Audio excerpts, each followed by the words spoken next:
Welcome to this video on the upcoming UFC 306 coming up in Las Vegas this weekend at the Sphere. Obviously a huge event, a once in forever event. Dana White is saying that, basically there'll be no other event at the Sphere again after this. Obviously, so going through the main card as I always do with predictions, telling you what I think is going to happen, how it's going to happen. Yeah, and let's get straight into it with Rodriguez versus Osborne. Obviously, Rodriguez, good debut last time out in the UFC, so a good win to start his debut. Osborne, really, he's lost 2 fights back to back, both by rear naked choke, which is a big concern from my end, is that you've lost two in a row to rear naked chokes. Really, if you lose a fight to a choke or submission or something like that, that's the first thing you look at improving. You've then lost again by the same method, actually a round earlier than you did on the last fight, and that could be because the fighter is a better at submissions and things. But overall, realistically, you try and improve it, and you should become definitely, especially to the same choke, a lot less susceptible to it. Especially in that next fight, he didn't. Shows a bit of a concern there. Rodriguez can do rear naked chokes, is pretty good at them, to be honest with you.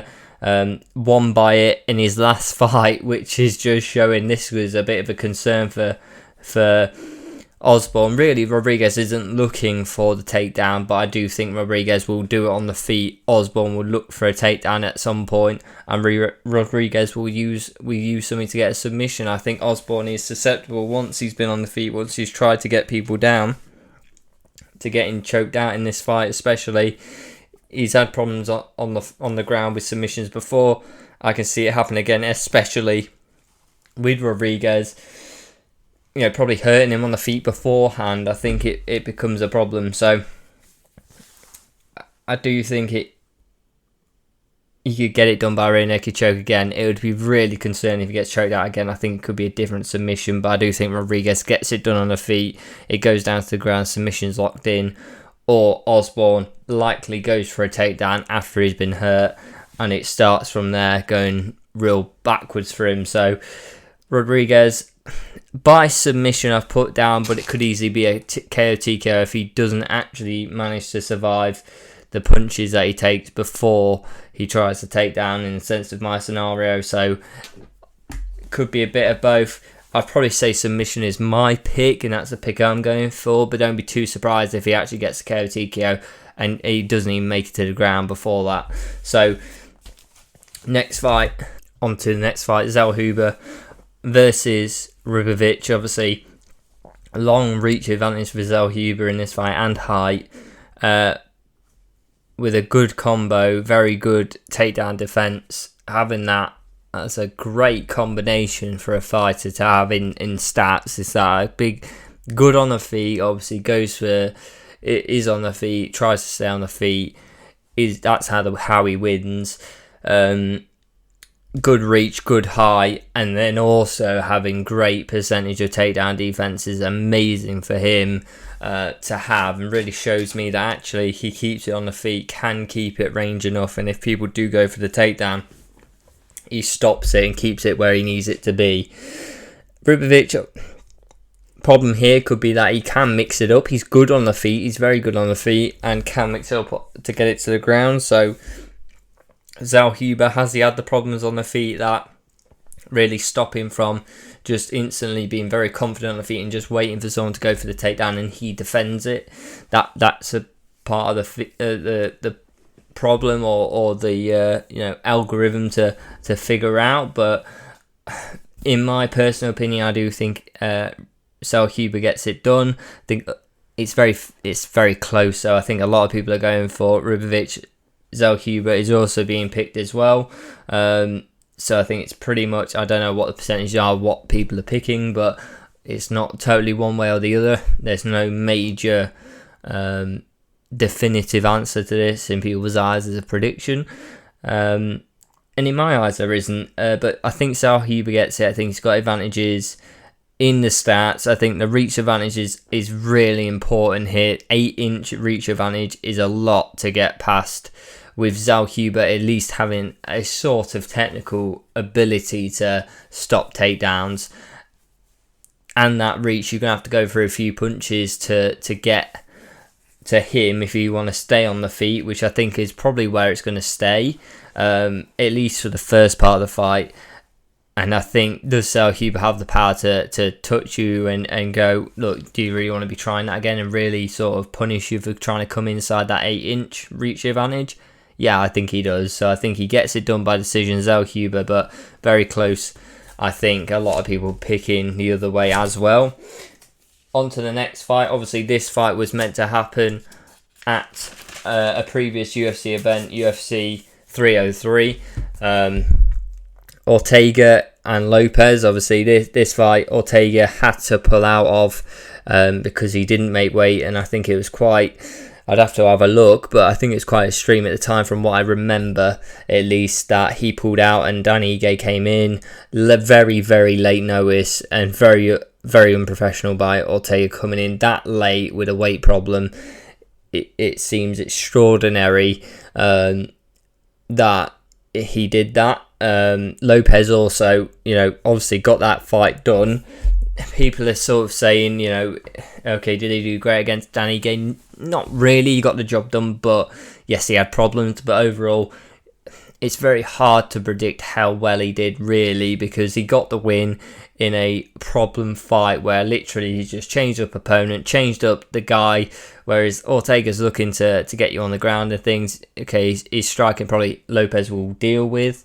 Whereas Danny Igue's up for it, looking to get inside, very different type of fighter, and very, very short notice. I think it might have been even on the day, or a day before that, the opponent changed. So very close for both Danny Ige and Lopez for that. And look, I think Lopez is going to get this done. I don't like Ortega missing weight last time so late on. Just shows that there could be a problem with weight or problem with how well he's at keeping it professional in the gym and before fight camps and things like that. Or even if it's not even that, if he had problems with illness or problems with injuries and things like that, then actually that all of it, no matter what end it is, if it's unprofessionalism or is it a physical problem or an illness problem, all shouts that it's not good. At least it's not good for Ortega, and it doesn't benefit him at all.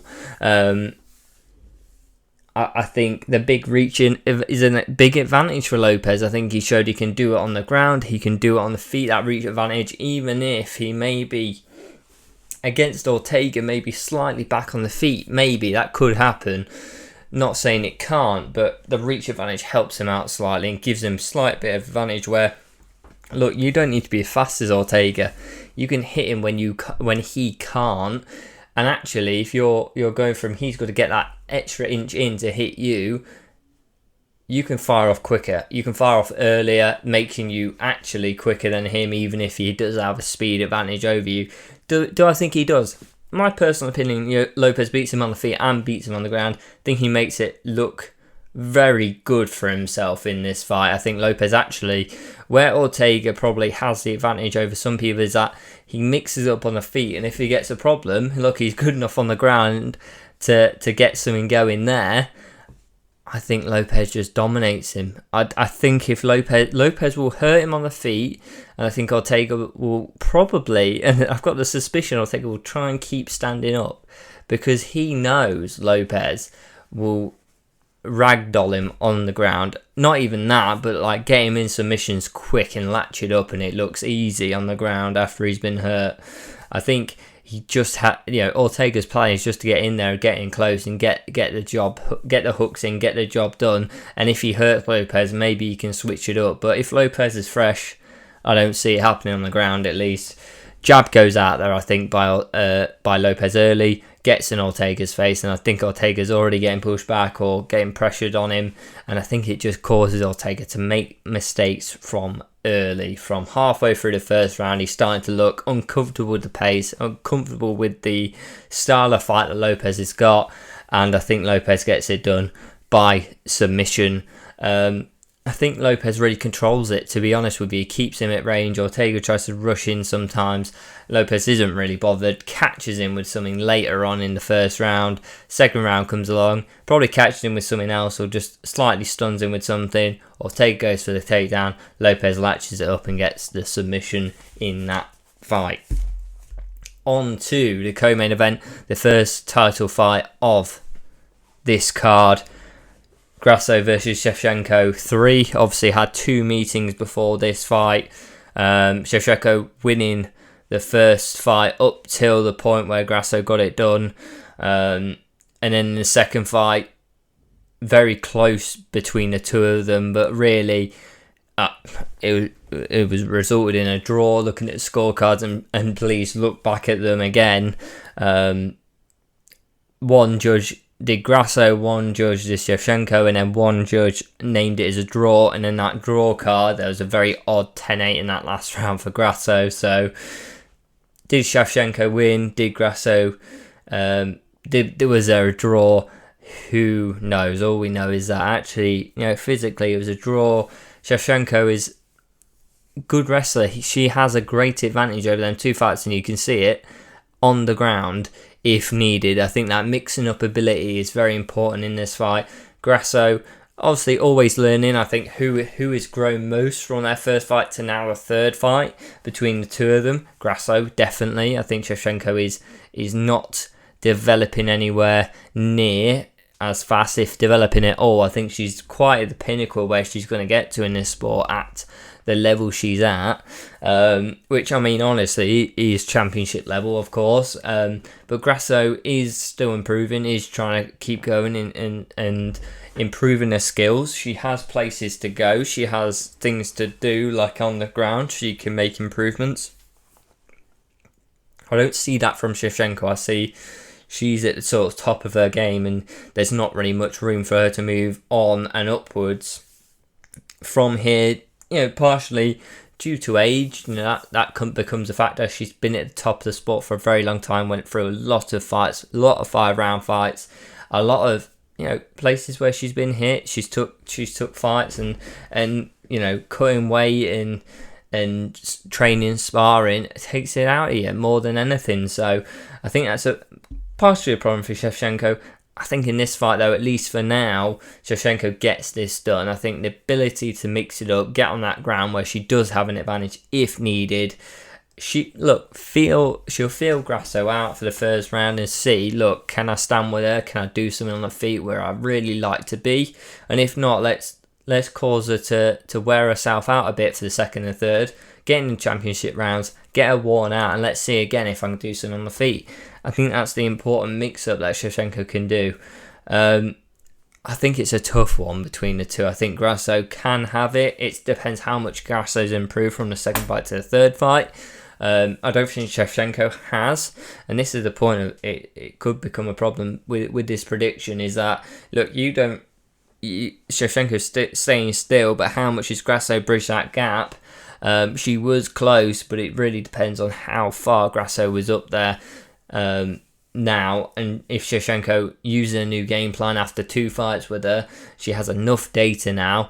This fight will really show who's the better out of the two of them, to be honest with you. At a third fight, who has grown, who has adapted, who has learned, whose camp has made the best game plan over them after them two fights they've had, and who can get it done. I think Shevchenko's going to get it done, KO TKO. And that's a big pointer if she does on her CV for Hall of Fame. She will go to the Hall of Fame, and we're not talking about she'll be going now, but I wouldn't be surprised if she then starts considering retirement if she wins this fight, because you want him to end it on a win. Shevchenko probably want to end it on a win, I fully expect, and there's no bigger stage or no bigger win than this fight in the Sphere, and I think that'll push Shevchenko on. I think she could retire, to be honest with you. I think it could happen. I've just got a suspicion that she's been in it a long time. The Sphere, the card that it's on, the amount of views, how big the stage is, Riyadh season are getting involved with it. I think it could happen. I think it could really happen. in this fight. I think if she wins, I think it go out with being on top. You know, it'd be amazing for Shevchenko, but will she? I mean, I say this, then many fighters don't. You know, how many fighters actually? You know, I wouldn't be predicting that really. She could do it, but how many fighters actually do retire on top? It's a very, very small percentage. And how many have we seen recently that have retired on top? Hey, look, Khabib is the only one, and had really a tragic event in his life that caused him to have to do it. You know, and would he have done that if he didn't have that tragic event? No, I don't think he would have. So, yeah, look, I think Shevchenko gets it done. KO, TKO, but very close fight again. You know, some very good fights, and I think they'll go very well on this card. On to the main event, obviously the second title fight on this card, Sean O'Malley versus Dawal Ashvili. Obviously Sean O'Malley looking very good as a champion, getting the title as well. Amazing striking, probably best in the division, especially at the top. I mean, you could say this guy nearer the bottom of the division might have better striking, but who's actually proven the striking? Look, Sean O'Malley is the best in the division. He's fought the best guys. He's bought the top. He's built that top division. He's beaten a load of guys there. Look, he has the best striking in that division. Some people can argue about this guy, but the height of their level of opponent isn't there to prove it yet. 5 rounds, obviously, keeps it going throughout 5 rounds. Has had adversity in a few of his other fights. Peter Yan, obviously a very, very tough fight for him, but kept it going, kept in there, kept going, and really showed that he can keep it over the fight distance here. Other side, Dawal Ashvili will look for takedowns. He will go forward, and he will keep going forward to the final bell, and that's on both sides. They'll keep going to the final bell. The only problem with him is, look, he has been checked a few times with punches. The shots have come in and really stumbled him a bit, where, you know, really getting stumbled by a couple of his opponents that he's had, and it's been a common theme. He's been stunned by a few punches. He has won them fights, but you're getting stunned by them. I don't see how you don't get stunned by Sean O'Malley, and Sean O'Malley is the most dangerous out of all of them on that feet, so I don't see how he doesn't get stunned. Sean O'Malley won't allow him to get out of there as easy as some of the other guys. Purely, you know, partially his reach, his height, you know, helps him. His ability on the feet is incredible. And I think he's the best striker in the division. I don't see how he doesn't catch him, you know, and even if Dawal Ashvili goes for a takedown, I don't see how he doesn't. Sean O'Malley isn't waiting for it and catching him with something else. I think Sean O'Malley's gonna perform very well on the biggest stage because he's that guy. He's been built. He's up for it. He's took on major fights at major times, which should cause nerves. But he came through it all, and so I do truly believe he'll do it on the biggest stage. I think also throughout this event, this big stage, probably the biggest event, biggest funded event ever in the UFC. You know, this is the most amount of money pumped into a UFC event ever. Not confirmed, but look, truly believe it is. Look at just, you know, they're having to get Saudi involved to get to make this happen. You know, when you're talking about all the sort of quoted prices and things that people are coming out with, how much this event would have cost just to book the venue, which is incredible money. I do think the nerves will hit some of these guys. This is a major event where, look, the UFC has to do well, which also means these fights have to look good. This is an event where, look, they may not make much money now, but will bring them fans for future events that will cause them to spend money for the rest of their life, which is the point of these type of events, where they're major, is to get that. And they're putting on these type of fights in this card to be competitive. I do think this main event, though, Sean O'Malley will get the KO TKO in emphatic fashion and finish the night on a very big high for himself. A really pinpoint, an incredible card, which I think it will be at the end. And I think, look, Sean O'Malley is a star. Look, will this event really push him on to a boxing fight in the future? Definitely think it could, especially with the amount of influence and the amount of money that's been put into this event by, I think it's Turkey Al Sheikh, the same guy who's doing the boxing. I think it is. And look, if he's willing, if he sees money and he sees an event people want, he wants to put on the biggest events. And Sean O'Malley, look, if he shows he's a star like he has done before, especially at this event, look, many eyes are on this event. Could he make a fight? I think he could in boxing, but we'll have to see about that in the future. But please let me know what you guys think down in the comments down below. Like and subscribe, and thank you so much for your support. See you next time.